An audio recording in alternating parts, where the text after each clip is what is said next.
बिस्मिल्लाहिर्रहमानिर्रहीम। अस्सलाम वालेकुम नाज़रीन, आज मैं आपके लिए बहुत ही मज़ेदार टेस्टी चिकन जलफ्रेज़ी रेस्टोरेंट स्टाइल में आप किस तरह से विदाउट एनी स्पाइस घर पर तैयार कर सकते हो उसकी रेसिपी लाई हूँ।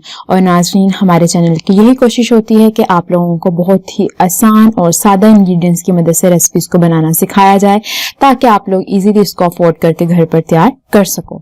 तो नाज़रीन, चले हम अपने रेसिपी की तरफ मूव करते हैं कि इस रेसिपी को तैयार करने के लिए हमें किन इंग्रेडिएंट्स की जरूरत होगी और वो तमाम इंग्रेडिएंट्स आपके किचन के अंदर ऑलरेडी मौजूद होंगे। तो आप लोग लाजमी जो है इस रेसिपी को ट्राई कीजिएगा और मुझे लाजमी बताइएगा कि आपको ये रेसिपी कैसी लगी है। तो चलिए नाज़रीन, रेसिपी की तरफ मूव करते हैं। सबसे पहले नाज़रीन, जो मुझे है इसके लिए वो बोनलेस चिकन चाहिए होगा, जिसको मैंने छोटे छोटे पीसेस के अंदर कट कर लिया है। इसके बाद नाज़रीन, मैंने इसके अंदर 1 टेबलस्पून जो है वो लहसुन अदरक का पेस्ट ऐड किया है। 1 टेबलस्पून मैंने इसके अंदर सॉल्ट ऐड किया है। हाफ टेबलस्पून मैंने इसके अंदर धड़ा मिर्च यूज की है और हाफ जो है मैंने टेबलस्पून इसके अंदर जो है वो काली मिर्च का यूज किया है। और नाज़रीन, आप लोगों ने जो 1 टेबलस्पून है वो इसके अंदर खुश्क जो है सूखा धनिया यूज करना, जिसको आपने हाथ से मसल के डालना है। 2 लेमन मैं इसके अंदर यूज करूंगी और लेमन के जूस आप इसके ऊपर स्प्रेड कर लोगे। इसके बाद नाज़रीन, मैंने 5 to 6 टेबलस्पून इसके अंदर दही जो है वो ऐड करना है और इसको तकरीबन हम लोग 1 घंटे के लिए रख देंगे। और नाज़रीन, इसके अंदर आपने कोई एक्स्ट्रा स्पाइस यूज नहीं करना। आप लोग जो सॉल्ट है वो अपना हस्बे जो जरूरत है वो इसके अंदर ऐड कर सकते हो। इसके अलावा जो मैंने इसके अंदर है वो धड़ा मिर्च यूज की। अगर आपके पास धड़ा मिर्च अवेलेबल नहीं है तो आप सुरख मिर्च भी यूज कर सकते हो। और इसके अलावा मैंने हाफ टेबल स्पून इसके अंदर काली मिर्च यूज की थी। अब नाज़रीन, हमें एक मैंने साइज की प्याज चाहिए होगी जो हम इसके अंदर यूज करेंगे। मुझे हरी मिर्चें चाहिए होंगी और नाज़रीन, ये तकरीबन मैंने 5 से 6 हरी मिर्चें यूज की हैं और इसको दरमियान से कट करके 4 पीसेस में कर दिया है। एक हमें टमाटर चाहिए होगा जो कि हम पेस्ट बनाने के लिए यूज करेंगे। और ये 2 बड़े साइज की मैंने यहाँ पे शिमला मिर्च यूज की है। इसके सेंटर से आप लोगों ने बीज निकाल के इस तरह से इसकी कटिंग कर लेनी है। कटिंग आप अपने चॉइस के अकॉर्डिंग कर सकते हैं। तो नाज़रीन, इन्हीं चीजों का हम लोग यूज करते हुए अपनी रेसिपी को तैयार करेंगे। सबसे पहले एक पैन के अंदर मैंने 1 बड़ा चम्मच जो है वो ऑयल का लिया है और अब इसके अंदर जो है हम टमाटर को ऐड कर देंगे। और नाज़रीन, हम जो टमाटर हैं इसको नरम होने तक पकाएंगे। अब आप देख सकते हो ये टमाटर नरम हो चुके हैं और चम्मच की मदद से हम इसको प्रेस भी करते जाएंगे ताकि इसका अच्छे से जो वो पेस्ट है वो बनकर तैयार हो जाए। इस स्टेप के ऊपर आपने सब्ज मिर्ची इसके अंदर ऐड कर देनी है और नाज़रीन, तकरीबन आपने इसको 40 सेकंड पकाना है, ज्यादा नहीं पकाना। और इतना ही पकाना है तो इसका जो वो टेस्ट होगा वो इसके मसाले के अंदर डेवलप हो जाएगा। तो अब आप देख सकते हो कि ये तकरीबन मुझे 40 सेकंड हो चुके हैं। अब इस स्टेप के ऊपर मैंने जो है मसाला लगा जो चिकन है वो इसके अंदर ऐड कर देना है।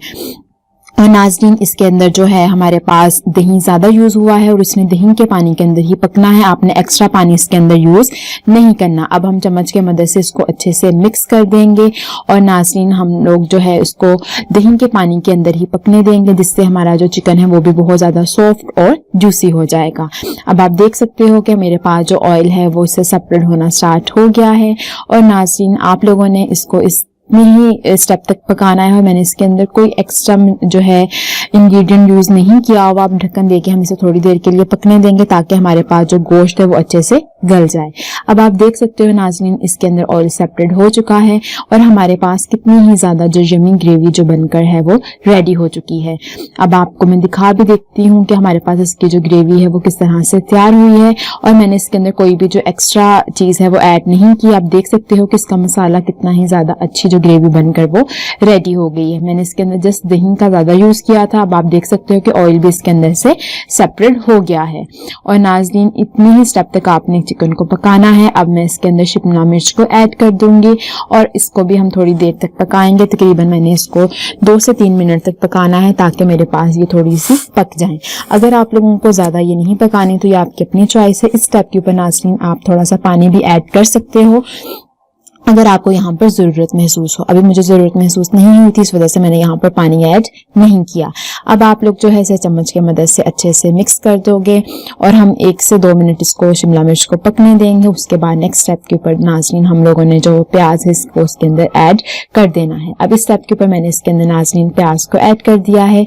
इसको भी हम अच्छे से मिक्स कर लेंगे ताकि जो मसाला है वो यकसा तौर पर जो है इसके ऊपर लग जाए। और आप देख सकते हो कि ये मैंने प्याज को भी इसके ऊपर मिक्स कर दिया गया है इसके अंदर।